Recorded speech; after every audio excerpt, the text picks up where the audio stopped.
Hello, everyone. So, it's been a while since we've seen one another. I'm a little under the weather right now, and you will be surprised how hard it is to focus when well, at least for me, I'm surprised how hard it is to focus on creative work when you're fighting symptoms, right, of an illness, a physical illness. And I'm giving myself grace right now, and I'm thinking about others who deal with this on a daily basis with chronic illness and things of that nature. And my heart and the leftover good energy that I have goes out to you as you tackle each and every day dealing with that. Sending you all the blessings. Nevertheless, my procrastination chronicles are here. They are called The Kids Are Gone, a psychological thriller novella, which was a short story that I had published on A Time for Thrills, an anthology. And this was a very short story. I want to say it was like 5,000 words and things of that nature. But as life happens, right? And I start gaining momentum in my creative journey and start kind of like gaining knowledge through practice and getting better at the craft, right? At the writing craft. I looked at that during my procrastination phase for Under the Flamboyant Tree, and I was like, I can expand on this. This could be a novella. And I wrote it under J.E. Ortega, so it will stay under J.E. Ortega, and that's where I tend to write the thriller stories, novelettes, novels, and novellas and stuff of that nature. So I'm going to keep it under that pen name, but I am expanding on it. And it has always been about a coming to Jesus moment for a mom who deals with mommy guilt in a high-paced career environment that she's in. And I mine a lot from my life because that was how it felt for like a good chunk of my career.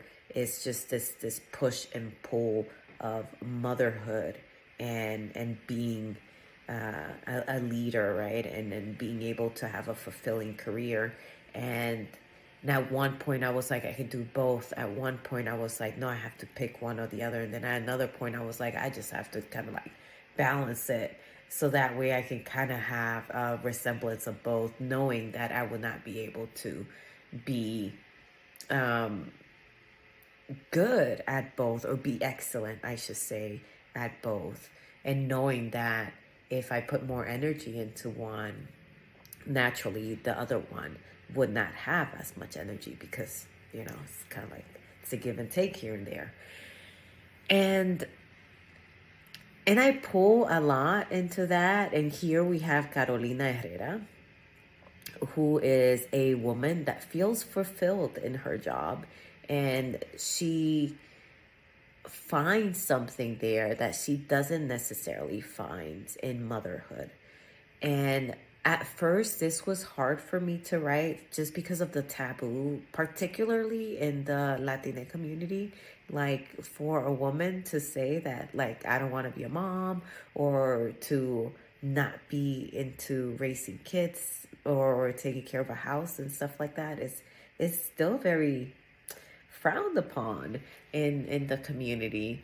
And I think because of that, I still kind of like carry some of this, like, just keep it hush hush, don't write about it, don't talk about it, because then the elders are going to come and talk bad about you. I still have kind of like that mindset. where I'm like, I shouldn't write stories like this because, it's not good. It's not right. I'm being a bad girl right now. J.E. Ortega is the bad girl.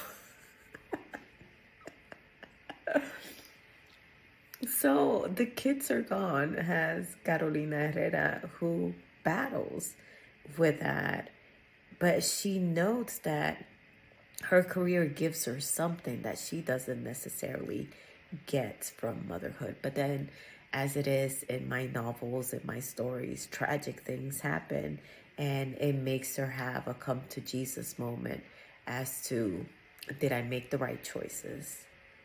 If since I did chose to be a parent, did I go about it the right way? Did I give these kids that didn't ask to be here a better side of myself? So all these questions will go through her mind as she's dealing with this kind of like labyrinth of her mind going through trauma and trying to put together her memories. And she's gonna figure out kind of like that truth that she has kept hidden or kept under wraps because of the guilt that she has always felt between wanting to have a fulfilling career and not necessarily having that much fervor when it comes to motherhood. So that is what I'm procrastinating on. And it's the same thing I did with Mrs. Franchy's Evil Ring. I published the Alvarez Girls novella before it because there's something about, like, I don't know, almost being done with one project that I'm like, I think I have another one. So what will happen here if I stay on this trajectory is that I will finish The Kids Are Gone novella under J.E. Ortega, and then soon thereafter I will finish The Flamboyant Tree, because right now The Flamboyant Tree is like in the last stages of editing. I just kind of like have had enough of that one, and I'm untethering and putting the hat of J.E. Ortega and going into the short story that is now being expanded into a novella. All right. Talk to y'all later. Bye.